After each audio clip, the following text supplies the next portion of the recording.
ये है दिल्ली दर्पण।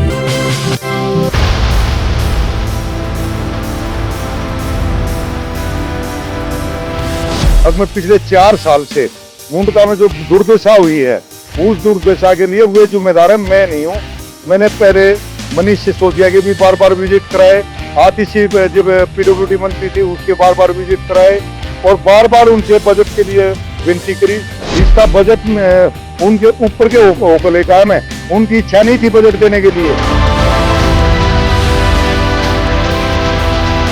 183 करोड़ रुपए मैं पीडब्ल्यूडी सेक्रेटरी से बात करके और उनको बार बार रिक्वेस्ट करके और पीडब्ल्यूडी सेक्रेटरी से लेकर आया हूँ। मेरी सरकार ने फिर भी नहीं दिया था। विधायक क्या होता है, विधायक को एक अदना सा नेता होता है, जो एक मुख्यमंत्री और सरकार उसमें सहयोग नहीं करेगी तो एक विधायक क्या करेगा।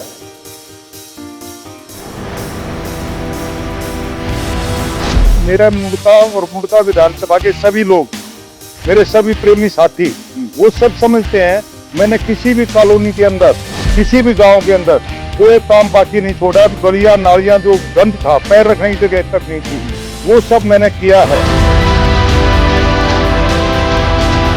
और मैं पुराना कांग्रेसी रहा हूँ और पूरे क्षेत्र के जो लोग कांग्रेसी थे वो सभी लोग आज जो है मेरे साथ वापस जुड़ चुके हैं। कांग्रेस मजबूत हो जाएगी इस बार? मजबूत नहीं होगी, कांग्रेस जीतेगी 1000%।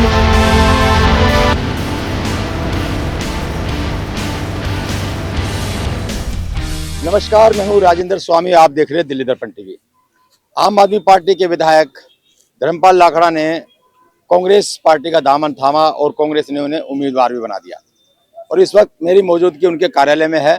बड़ी भारी संख्या में मुंडका गांव में इनका भव्य स्वागत हुआ और उस स्वागत से तमाम जो इनके साथी हैं, इनके कार्यकर्ता हैं, बड़े उत्साहित हैं।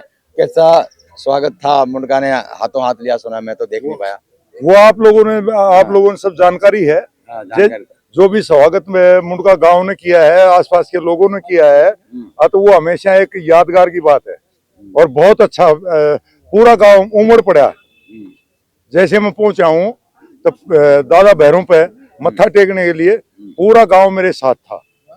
कई सौ लोग मेरे साथ थे, कई सौ लोग, और वो भी 1-2 घंटे के टाइम पे उनको बताया गया। जो कोई कहीं काम गए हुए थे, कहीं अपने काम से लगे हुए थे, बाकी फिर भी जहाँ से भाग दौड़ करके हमारे इस प्रोग्राम में आ सके, हर आदमी उपस्थित हुआ।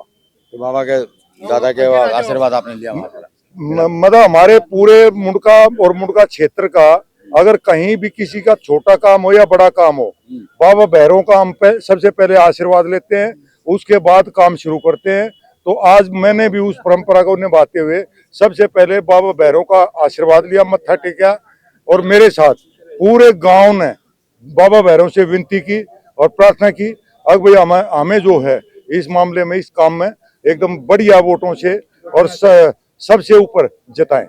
अच्छा, अब कुछ लोगों ने कोई सवाल पूछा आपने कि भाई मुंडका की जो हालत है उसके लिए कोई एंटी इनकम्बेंसी आपने महसूस करी हो? ऐसा है, मुंडका की कोई एंटी इनकम्बेंसी नहीं है।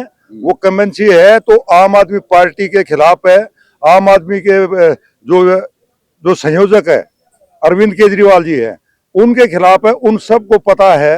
अगर मैं पिछले 4 साल से मुंडका में जो दुर्दशा हुई है, उस दुर्दशा के लिए वे जिम्मेदार है, मैं नहीं हूँ। मैंने पहले मनीष सिसोदिया के भी बार बार विजिट कराए, आतिशी जब पीडब्ल्यूडी मंत्री थी उसके बार बार विजिट कराए और बार बार उनसे बजट के लिए विनती करी। उन्होंने जाकर के बिल्कुल लेट बार बार मुझे कहते रहे, अगर दे रहे हैं दे देंगे, थोड़ा रुको करते रहे। अभी भी इसका बजट में उनके ऊपर के होकर लेकर आया मैं, उनकी इच्छा नहीं थी बजट देने के लिए। 183 करोड़ रुपए मैं पीडब्ल्यूडी सेक्रेटरी से बात करके और उनको बार बार रिक्वेस्ट करके और पीडब्ल्यूडी सेक्रेटरी से लेकर आया हूँ। मेरी सरकार ने फिर भी नहीं दिया था। जिस दिन मैं बजट लेकर आया हूँ और तो उस दिन बल्कि हमारी जो मुख्यमंत्री आतिशी जी, उन्होंने तो हाथ मले थे कि यार ये हमारा तो 2000 करोड़ का भी बजट पास नहीं करते सेक्रेटरी, और आपका 183 करोड़ का बजट कैसे दे दिया? ये सवाल कैसे कर दिया? हाँ जी, ये सवाल इसलिए किया, उनको ये शक हुआ कि शायद ये धर्मपाल लाखड़ा उनसे कोई सेटिंग करके लेकर आया है। सिर्फ मैंने उनको असली हालत दिखाई थी।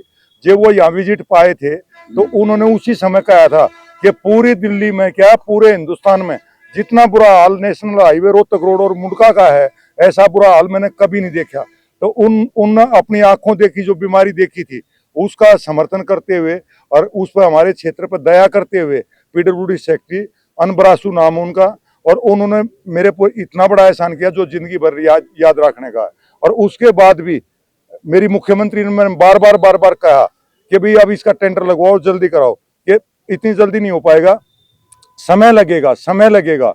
अब बजट मिले भी 4 महीने से भी ज्यादा हो चुके, टेंडर खुले भी जो 2 महीने हो गए, उसके बाद भी ये इंक्वायरी वो इंक्वायरी लेट लतीफी, क्योंकि उनको ये लगता था अगर ड्रेन का काम शुरू हो जाएगा और तो धर्मपाल के नंबर बन जाएंगे, और धर्मपाल से इस बार टिकट के बदले कुछ हासिल नहीं हो पाएगा। टिकट के बदले हासिल होगा तो जसवीर कराला से होगा, वो पहले उन्होंने तय कर लिया था। तो वो सारा जो दुर्दशा थी मुंडका की, वो सारा बंडा मेरे सिर फोड़ते हुए, और जो उन्होंने मेरा टिकट काट दिया कि भी सारी बुराई विधायक पर डाल दो। विधायक एक क्या होता है? विधायक तो एक अदना सा नेता होता है। जब एक मुख्यमंत्री और सरकार उसमें सहयोग नहीं करेगी तो एक विधायक क्या करेगा? अच्छा, आपने तो उद्घाटन कर दिया था उसका, अब क्या काम चालू हो जाएगा या हो गया? नहीं, वो काम तो शुरू होगा, क्योंकि जो पीडब्ल्यूडी सेक्रेटरी है उन्होंने मेरी पीठ थपथपा करके और तब 183 करोड़ दिया था। उसके बाद 113 करोड़ 98 लाख रुपए का मैं टेंडर भी छुड़वा चुका, और वो टेंडर छूट चुका है। अब वो मेरी सरकार के हाथ में भी नहीं है, वो रोकना चाहे तो भी नहीं रोक सकता। ये काम तो अब होना ही होना है। अच्छा, तो लोगों को आप ये समझा पाने में कामयाब हो जाएंगे कि जो काम रुका 3-4 साल आपने मेहनत की, उसको टेंडर पास कराकर काम शुरू हो पाया, सरकार की वजह से ये जो मुंडका के हालात बने रहे। आपने इंडिविजुअल कैपेसिटी में जितना विकास कर सकते थे मुंडका में, सड़क को बनाने का, गलियां बनाने का, ये पब्लिक को समझा पाएंगे? ये ऐसा है, मुझे समझाने की जरूरत है। मेरा मुंडका और मुंडका विधानसभा के सभी लोग, मेरे सभी प्रेमी साथी, वो सब समझते हैं मैंने किसी भी कॉलोनी के अंदर, किसी भी गांव के अंदर कोई काम बाकी नहीं छोड़ा। गलियां नालियां जो गंद था, पैर रखने की जगह तक नहीं थी, वो सब मैंने किया है। यहाँ इस क्षेत्र के अलग अलग कॉलोनियों से, अलग अलग गांव से लोग आए हुए हैं। लोगों से आप पूछ सकते हो कि भी कहीं भी मेरे प्रति लोगों में कोई एंटी इनकम्बेंसी नहीं है। सिर्फ रोहतक रोड के बारे में मेरे क्षेत्र के लोगों को पता है। अगर मैं बार आज से 4 साल पहले से ही पीडब्ल्यूडी मंत्री को और सेक्रेटरियों को बार मैं यहाँ चक्कर कटवाता रहा, ये दुर्दशा दिखाता भी रहा, और वो जो उन्होंने खास संज्ञान नहीं लिया, वो फॉर्मेलिटी करते रहे। और इसी परेशानी में मैंने पार्टी छोड़ दी। मेरी जो पुरानी पार्टी थी कांग्रेस से ही मैं गया था। मैं अपना वापस अपने घर आया हूँ, और उस जुमलेबाज पार्टी और उस झूठी पार्टी से मैंने अपना छुटकारा पाया, क्योंकि उस झूठी जुमलेबाज पार्टी ने ये प्रोग्राम बनाया, ये मन बनाया। जो बुरा हाल यहाँ रोहतक रोड का है, इसका बंडा धर्मपाल लाकड़ा विधायक के सिर फोड़ो और टिकट बदली कर दो। जितने में भी जो भी बात होती है, टिकट दूसरे को दे दो और उसको नया कैंडिडेट ले आओ, और दोबारा पब्लिक उनके झांसे में आ जाएगी, सरकार के झांसे में आ जाएगी, और जो है दोबारा से बना देंगे। अब उसका जो ये जसवीर कराला जो है, वो विधायक बनने वाले नहीं है, क्योंकि कराला गांव भी उसके खिलाफ है। पूरे क्षेत्र में उसके खिलाफ पहले से क्योंकि उसकी धर्मपत्नी 2 बार निगम पार्षद रह चुकी है। जो कराला गांव की जो बुरी हालत जो मुंडके की थी, वैसी आज कराला की बनी हुई थी, जिसमें 18 गलियां में मैंने बनाई है, मेन मुख्य, और बाकी में अभी भी सड़ांध और कीचड़ आज भी है। तो एंटी इनकम्बेंसी तो जसवीर कराला को छेदेगी, धर्मपाल को नहीं छेदेगी। लग रहा है कि कांग्रेस को गंभीरता से लेंगे इस बार। दिल्ली में जो हाल है, आप देखिए कि एक भी विधानसभा में सीट नहीं है, और कांग्रेस की मुंडका में जो हालत है आपने देखी है कि बहुत 5000 बार मुश्किल। कोई बात नहीं, हाँ। ऐसा है, देखिए जो बीजेपी का वोटर है वो 32-34% वोटर है पूरी दिल्ली में, और जो है इसका आपका कांग्रेस का जो वोटर होता था वो 65-66% होता था। जे कॉलोनियां, कच्ची कॉलोनियां, ये सब कांग्रेस के राज में बसाई हुई थी, वो सारा वोटर कांग्रेस का था। और वो वोटर जो है बहला फुसला करके, झूठी जो है रेवड़ियां बांट करके, झूठे जुमले और वादे करके, वो केजरीवाल ने सारा वोटर अपनी तरफ कर लिया। अब वो वोटर समझ चुका है, वो पूरा समझ चुका है। अब वो वोटर सारा का सारा अब वापस कांग्रेस की तरफ जाने लग रहा है। उसमें मुझे बताने की कोई जरूरत नहीं है। अब इलेक्शन का रिजल्ट आएगा 8 फरवरी को, तब आप देख सकते हैं। मुंडका तो ऐसा है कि निर्दलीय पार्षद जिता देता है, निर्दलीय विधायक जिता देता है, और तो पार्टी से ज्यादा उम्मीदवार ज्यादा महत्वपूर्ण हो जाता है। ऐसा है, जो पार्षद निर्दलीय जिताया था, वो जो एक इमोशनल कार्ड था कि हमारे क्षेत्र के, हमारे गांव के कुछ लोगों ने उसका टिकट कटवा दिया था, और वो फिर उसके बाद गांव की पंचायत में भी रोष पैदा हुआ, थोड़ा दुख महसूस हुआ कि भी हमारे गांव के जो कैंडिडेट को का टिकट कटवा दिया।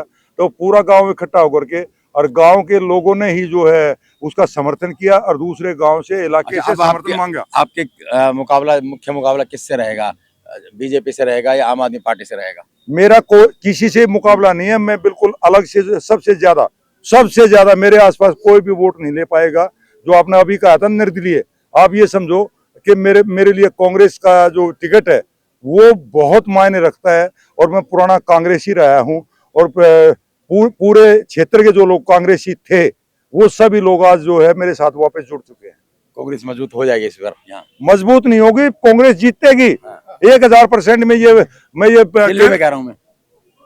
ऐसा दिल्ली में, पूरी दिल्ली में तो मैं नहीं कहता कितना क्या होगा, अब बाकी दिल्ली में भी पहले से बहुत मजबूत होगा, कांग्रेस आएगी और बहुत ज्यादा सीटें जीत के आएगी। और मुंड का तो आप क्लियर समझो। चलिए, तो ये था आत्मविश्वास, पूरा जीत का भरोसा है, और मुंडका से अभी स्वागत करा के लौटे हैं, और कितनी भारी संख्या में लोग अलग अलग इलाकों से आ रहे हैं, उन्हें बधाई दे रहे हैं। तो जाहिर है इनके मैदान में आने से मुंडका का रण बहुत रोचक होने वाला है। राजेंद्र स्वामी, दिल्ली दर्पण टीवी। लेटेस्ट खबरों के लिए सब्सक्राइब करें हमारा YouTube चैनल या फिर लॉग ऑन करें www.delhidarpantv.com। खबरों की कवरेज और विज्ञापनों के लिए संपर्क करें।